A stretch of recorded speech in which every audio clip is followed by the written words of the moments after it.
know some of you motherfuckers, when it come to this goddamn Real Housewives, you act like you know these bitches. But let me tell you one thing, we're not gonna do that this season. You will get motherfucking blocked with the realness. You can have your opinion about these hoes, but don't come at me about mine. It's a fucking opinion about some bitches that you or I don't fucking know. The only difference is I'm getting paid to do this review. You ain't. So mind your motherfucking marbles, bitches, because some of you hoes, when it comes to these Real Housewives, are fucking psycho. Just getting that shit out in the open before we even start this season, because I have never reviewed a show where bitches is more fucking retarded over some bitches that they don't fucking know in my life.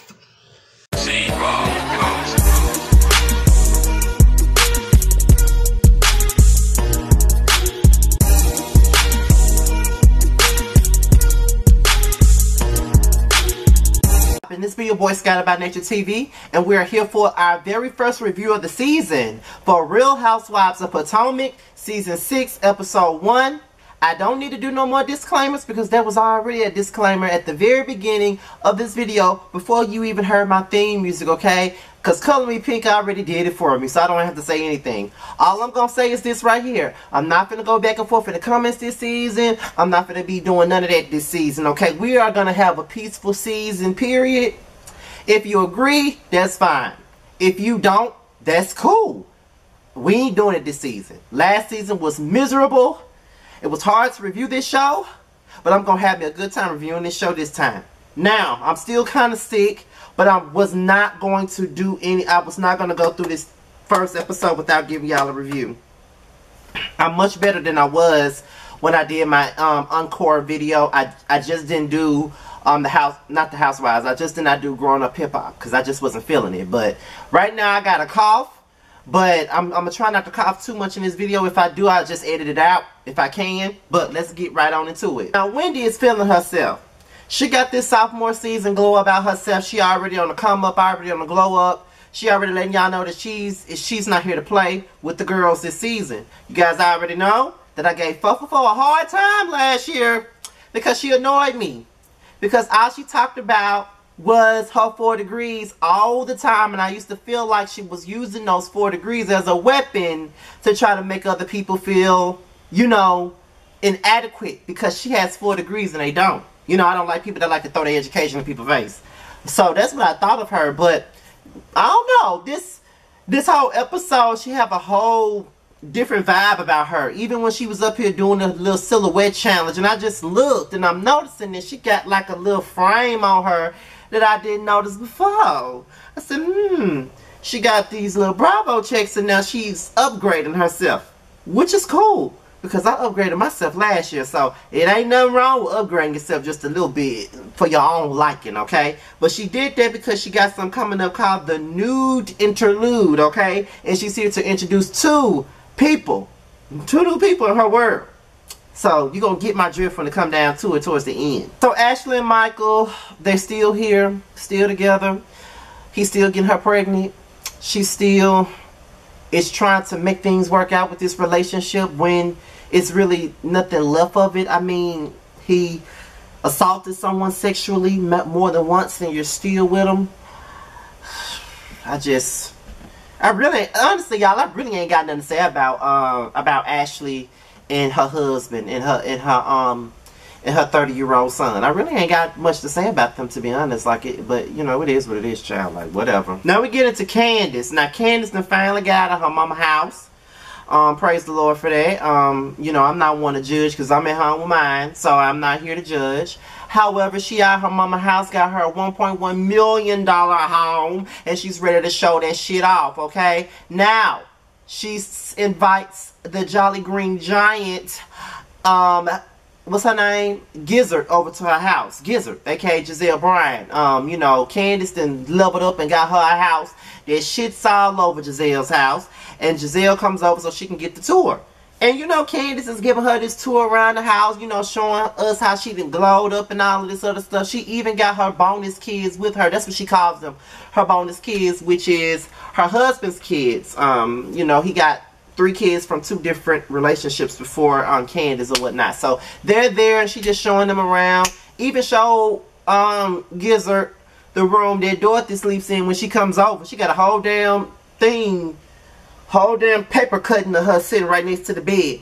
I don't know how the fuck she sleep with that shit, because ain't no way in hell I'll be able to do it. But then again, I got Tupac and Snoop Dogg sitting over me in my bedroom, so I don't know. But I don't know. I don't know, but it is what it is. Giselle and Candace, they catch up, and Candace asks Giselle about her relationship with Jamal. You know Giselle ain't finna be giving out no information about her relationship with Jamal. All she finna do is blame it on the pandemic. The pandemic is the reason. The pandemic is the reason. The pandemic is the reason. Girl, do you know how many places I've been in this pandemic? I do gotta go get vaccinated. That's number one. I do gotta go get vaccinated. I'll probably go get vaccinated as soon as I go back to work. But that's another story. But the pandemic can't keep you from traveling nowhere domestically, okay? Jamal just ain't been coming to see you because he don't want to see you, okay? And everything that was revealed at their reunion was all facts, and you still trying to save face, okay? That's just really what it is. Just admit it. You and Jamal ain't together, girl. Y'all not together, and that's just what it is. Like, just own it, admit it, and keep it fucking moving, okay? So then they start talking about Karen, and Candace was like, I really don't want to go there with Karen. I just don't. Then she, in her confessional, she's like, well, you know, I looked at Karen like a sister, like an auntie or whatever. And, you know, I was just hurt by the relationship falling apart. But honestly and truly, I do think that Candace and Karen will be able to salvage their relationship. I mean, Monique isn't around. And on top of that, if they would keep other people like Giselle and Robin from infiltrating their relationship, they'll be able to move on. You know what I mean? So, to be honest, contrary to what you may believe, I do hope that Candace and Karen are able to move forward.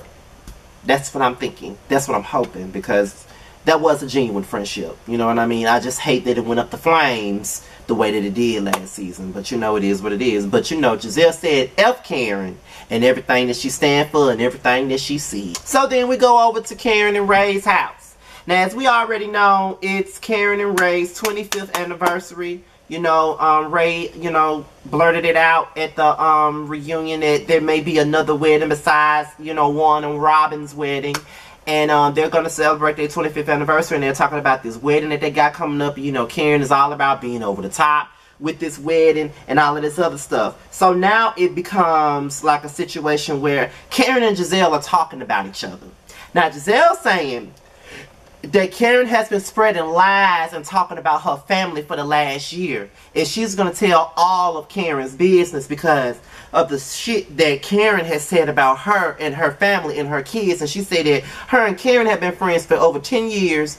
And, you know, being that all the stuff that she said about her relationship and her family, there's no relationship left for her to salvage. My thing about this is, Giselle, is, girl, shut up. Okay, like, just shut the hell up. Because you've been a fraud, and you've been a fake, and you've been messy, and you know that, okay? You already know that because you've been, you know, shooting out missiles at Karen from the very beginning. You've been talking about her husband. You've been talking about her tax problems. You've been pretending like you was a damn piece of man with Robin and with Ashley, going to her house, you know, doing all kinds of kitty stuff, teenage stuff, shit that my sister wasn't even doing when she was on that little messy ass shit back in high school. Like, she ain't never did no shit like that. But y'all women are in y'all 40s and in y'all 50s doing dumb shit like that. But you want to sit up here and you want to get mad because somebody put you in your place. You just can't accept the fact, I'm sorry, you can accept the fact that you got embarrassed at their reunion and you ain't lived it down yet, so that's why you still mad. But you're going to have to stay mad about it because everything that Karen and Monique, I know y'all don't like Monique, but everything that Karen and Monique gave your ass at their reunion, it was everything that you deserve. I don't care what nobody got to say about it. Giselle got everything that she deserved at that damn reunion, okay? After all the stuff that she's pulled, talking about everybody's business, like all that, and now she want to get mad and I'm gonna tell all her business. I'm gonna do this. I'm gonna spread it all out. You've been telling people's business, so let's not act like you're doing this for a revenge trip. You've been doing that. It's in your character. It's in your nature to do that. So just stop. Like, just stop. Stop. Like, Giselle, bye. Talking about she ain't bothered Karen all year. Girl, yes you were. Yes, you were. Stop. Then everybody sees Wendy's invitation. It's a pretty different invitation somewhere. I can say that. It's very different. Wendy gets her work checked on. You know, her breasts are amazing. You can't tell me she didn't get no Brazilian butt lift because that ass was not there at first, but it is now, and it looks good on her. Her titties and her ass looks good on her. And so does the filters in her face, because I know she got some.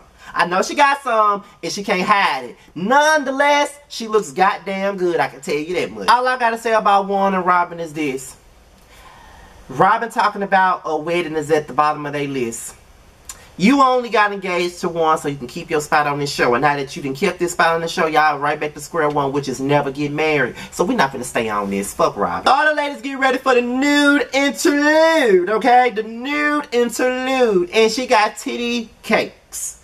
And her boys came in, and she asked her boys what it was. They just said it's chocolate.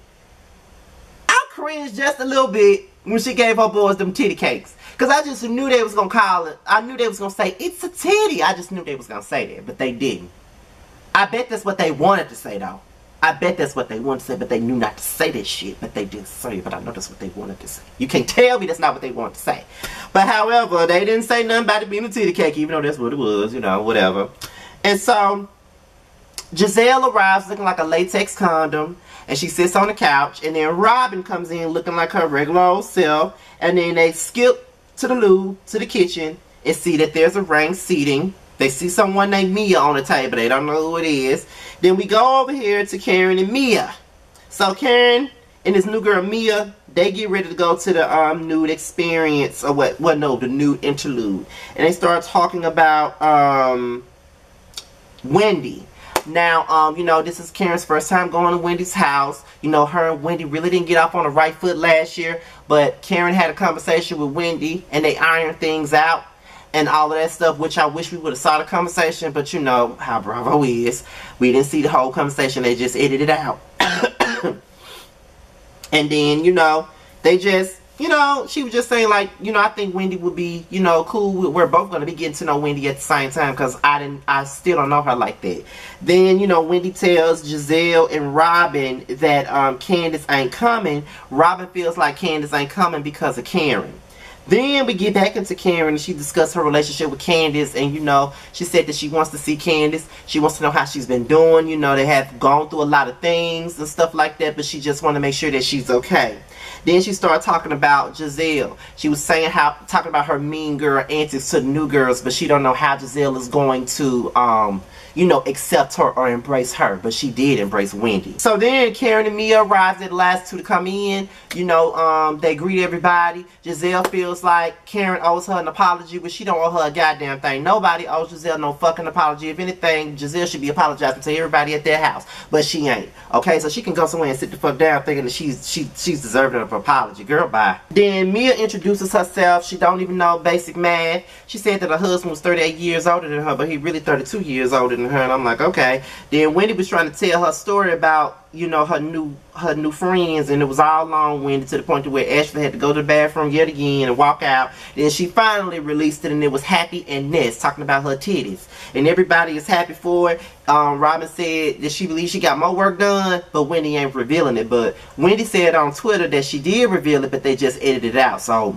you know, let's just take her word for it. And what's an interesting fact is that Wendy knows the sister of my deceased friend, Jana.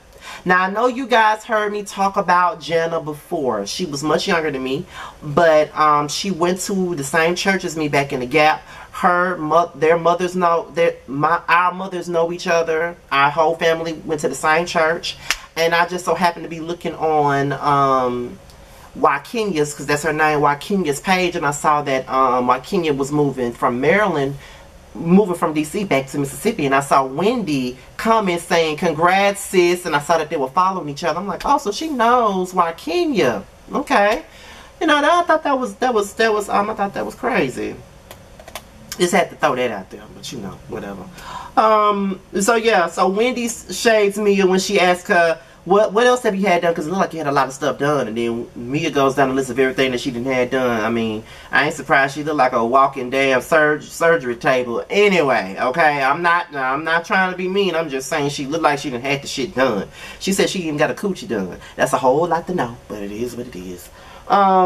So then the Candace conversation comes up, and you know, because Karen asked where Candace was, and you know, Wendy said that she was sick, she ain't coming. Robin once again says that she feels like she's not coming because Karen is there. She's not ready to see Karen. Karen said that she's not going to ignore the fact that she was hurt, but she really hopes that there's some type of relationship that can be formed. Ashley said it's going to take time. I mean, I don't feel like me and her will ever be on the same page either. Robin said, what's y'all issue? Ashley said, we just don't mesh, which they just don't. They don't mesh because they the same person. I'm sorry. I know y'all don't like for me to say that, but Candace and Ashley are the same damn person, and that's why they can't get along, because they the same person.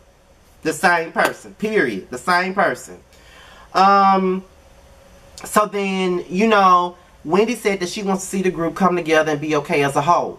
Giselle said that she don't think that that's going to happen. Wendy says, why not? She says she can't stand Karen. Karen says that the feeling is mutual. And then, you know, Giselle starts coming for Karen, but Karen starts going in hard on her. Like, she started talking about, like, you know, she said she gonna tell all the Giselle's truth. And, I mean, she gonna tell all of Karen's truth, and she just gonna spread it all out. Then Karen just started going in on her, saying that she got a fiery box. I'm like, what is she implying? Because I hope she ain't implying no other shit. Because what is she implying? She said she got a fiery box, and that's why she can't keep a man. And then, she said, your man dick ain't working. She talking about Ray's dick ain't working. Then she said Jamal's sticking his in everybody else's vagina. And I'm like, oh! And then here goes Giselle. But it works. Right, it works, but not on you, girl. It's working on everybody else, love. It's not working on you. So why are you bragging? It's not working on you. Why? Because of the pandemic? Yeah, child. But it ain't working on you. It's working on other people and it's working on you. And they just kept going on and on, but it was a to be continued. I'm like, yes, Potomac. Give me what I need. Give me what I need. But I know these comments are gonna be off the chain. I'm just gonna keep myself in prayer. I'm gonna keep my Team Scotty fans and Team Scotty supporters in prayer. I'm gonna keep my my fellow panel members in prayer. My fellow panel members, Terrence, Josiah, y'all, you know, Really Be, Sakina. I'm gonna keep all of them in my prayers because this is gonna be a season, and y'all already know how these fans are. So let's just get ready for it. With that being said, y'all, I'm out of here. To my next video, I'll holler at you later. Be sure to tune in to the Whether You Like It or Not panel, okay? The second season starts Monday, which is the day that this video comes out. So I'm just going to say tonight at 9:35, 8:35 p.m. Central Time. Be sure to tune in on my channel. You'll be seeing Terrence again. You'll be seeing Yap and Josiah again. But you will also be seeing Really Be and Simply Sakina as new panelists. But also, don't forget, we do have guest panelists that will be coming on as time goes on. You'll be seeing the Brooke Ashley. You'll be seeing Chocolate Beauty 81. You'll be seeing Reggie. And you will also be seeing Alexander Rogers. With that being said, you guys, I'm out of here. I can't believe I got through it, but I got through it. Talk to you later. Peace out.